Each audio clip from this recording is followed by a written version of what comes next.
जानवर बेचता कौन है? जानवर मुसलमानों के घर में बनते क्या? जानवर बनाता कौन है? जानवर आते कहाँ से? ये जानवर आते हैं गांव देहात के किसानों से। किसान के जानवर होते हैं और गांव देहात का किसान जब अपने जानवरों को इन्हीं गाड़ियों के अंदर, इन्हीं फोर व्हीलर, छोटा हाथी, टेम्पो, ट्रक, टिप्पर, जो भी गाड़ी होती है, इन्हीं गाड़ियों में जानवर जब गांव देहात से शहर के मंडी में आते हैं, गांव देहात से शहर के बाजार में आते हैं, तो आज तक गांव से बिकने के लिए आने वाला कोई जानवर का कोई गाड़ी पकड़ा नहीं जाता। लेकिन जब वो जानवर खरीद लिया जाता है और वही ड्राइवर, वही गाड़ी, वही रास्तों से जब खरीदने के बाद निकलती है तो उसको पकड़ा जाता है। इसलिए हम बार बार करें कि ट्रैप है। अब मुझे एक लगता है कि जो लांडे नाम से चिढ़ाया जाता है, कटमुल्ला चिढ़ाया जाता है, तो उनको बोलो ना भाई, इसमें हमको चिढ़ने और शर्म की बात क्या है? उनको जब हम बोलेंगे कि हाँ हम लांडे हैं, तो उनके ही बच्चे उनको पूछेंगे कि पापा वो लांडे क्यों हैं? बताए वो अपने बच्चों को, बताए वो अपने परिवार वालों को कि वो कटमुल्ला क्या रहता है, लांडे क्या होता है, कैसे बनता है, क्यों बनता है।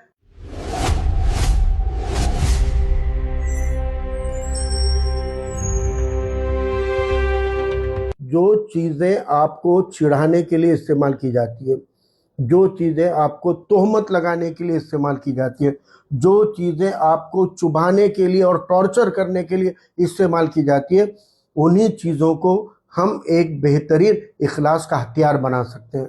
जैसे इन्होंने गाय के नाम पे मुसलमानों को निशाना बनाया, आज मुसलमान ताकत से खड़ा होकर बोल रहा है कि गाय को राष्ट्रीय पशु डिक्लेयर करो, गाय को राष्ट्रीय गौ माता डिक्लेयर करो, गाय के प्रोटेक्शन के लिए सरकार आ गया है। तो उनके तमाम साजिशों का यहाँ पे निस्तो नाबूद हो जाती है। अब मुझे एक लगता है कि जो लांडे नाम से चिढ़ाया जाता है, कटमुल्ला चिढ़ाया जाता है, तो उनको बोलो ना भाई, इसमें हमको चिढ़ने और शर्म की बात क्या है? उनको जब हम बोलेंगे कि हाँ हम लांडे हैं, तो उनके ही बच्चे उनको पूछेंगे कि पापा वो लांडे क्यों हैं? बताए वो अपने बच्चों को, बताए वो अपने परिवार वालों को कि वो कटमुल्ला क्या रहता है, लांडे क्या होता है, कैसे बनता है, क्यों बनता है। एक तरफ तो इधर बोलेंगे कि ये लांडे हैं, दूसरी तरफ बोलेंगे कि लव जिहादी है, दूसरी तरफ बोलेंगे कि हमारे बच्चों को भी लेके जा रहे, तीसरी तरफ बोलेंगे कि इनके बच्चे ज्यादा होते हैं। तो भाई आप एक बाजू लो ना, कोई एक बाजू में आके साफ करो इसको। इसलिए मुझे लगता है कि अभी मुस्लिम समाज को ये जो चिढ़ बना रहे हैं उसका स्पष्टीकरण पूछना चाहिए कि ठीक है हम लांडे, क्यों लांडे बोल रहे भाई हमको? लांडे के पीछे की टेक्निकल डेफिनेशन क्या है, व्याख्या क्या है, मेडिकल व्याख्या क्या है, फिर मेडिकल पॉइंट ऑफ व्यू क्या है, सोशल पॉइंट ऑफ व्यू क्या है, प्रैक्टिकल पॉइंट ऑफ व्यू क्या है, लांडा रहना अच्छा है कि बुरा है, लांडे रहने के फायदे कितने हैं, नुकसान कितने हैं, लांडे नहीं रहे तो नुकसान है या लांडे रहे तो नुकसान है। ये तमाम इसके ऊपर खुल के बहस होनी चाहिए।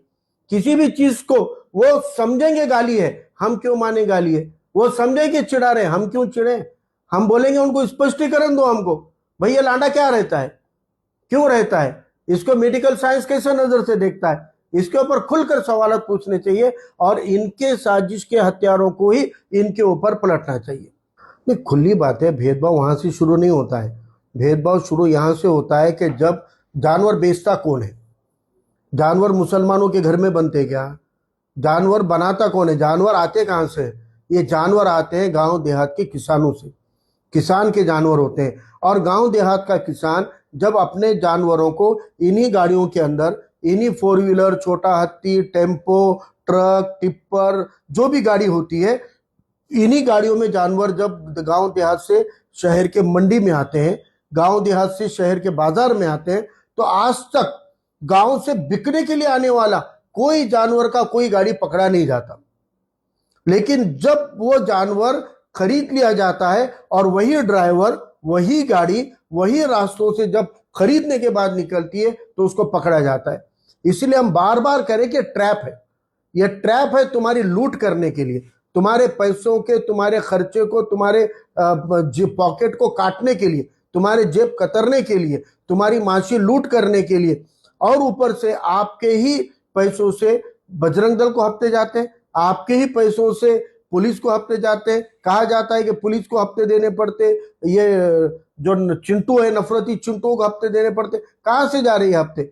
आप अपनी जुबान की चटक के लिए अगर अपने दुश्मनों को ताकत दे रहे हो, जैसे आपने इजराइल प्रोडक्ट को बायकॉट किया, एक बार उन तमाम प्रोडक्ट को बायकाट करके देखो कुछ अरसे के लिए जो आपके मुखालिफिन को ताकत देते हैं, जो आपके खिलाफ वालों को ताकत देते हैं, जो माशी तौर पर उनकी मदद कर रहे हैं, जो पैसा उनकी जेब भर रहा है, जो पैसा उनकी ताकत बन रहा है, वो पैसा उन तक क्यों जा रहा है? खाली आपके चस्के के लिए, खाली आपके टेस्ट के लिए। हिकमत अमली के तौर पे 1-2 महीने, 4 महीने, 6 महीने तय कर लो कि हम 6 महीने तक बड़े जानवर का गोश्त नहीं खाएंगे, तो कौन सी ताकत ये आपको घर पे लाकर बेचेंगे? सरकार घुटनों के बल आएगी। पीछे हमारे कुरैश बिरादरी ने एक एक्सपेरिमेंट किया था ये आंदोलन का, और चंद दिन चला, चंद हफ्ते चला, कई महीनों तक भी नहीं चल पाया वो आंदोलन। चंद दिन चला, उन चंद दिनों के अंदर सरकार घुटनों पे आ गई थी। सरकार के लोग बिरादरी को आके बोल रहे थे हमारे पास चर्चा को आओ, हम आपके मसले हल करेंगे। और तब हमने देखा कि कई दिनों तक वो मसला खत्म हो गया था। कोई गाड़ी रोक नहीं रहे थे, कोई आड़ोनुक नहीं हो रही थी, कोई धर पकड़ नहीं हो रही थी। ये सब के सब नफरती चिंटू ठंडे हो गए थे। एक बार आप मनसूबाबंद तरीके से आप तय कर लो कि हम अगले कुर्बानी तक बड़े का गोश्त खाएंगे ही नहीं। खाने वालों ने बंद करना चाहिए, खरीदने वालों ने बंद करना चाहिए, ये अपने आप काटने वाले भी बंद करेंगे। ये सरकार आपके कदमों पे आएगी, ये सरकार घुटनों के बल झुकेगी, क्योंकि ये सब्जी, फल, दाल पूरे हम समाज को दे सकते हैं क्या आज अगर ये करेंगे तो? और सरकार में हिम्मत है तो हम तो कह रहे हैं बड़े के गोश्त के ऊपर आप लाओ बैन पूरी तरह से, और इसके ऊपर आप प्रोटेक्शन दो। आप गो और गोवंश को प्रोटेक्शन दो।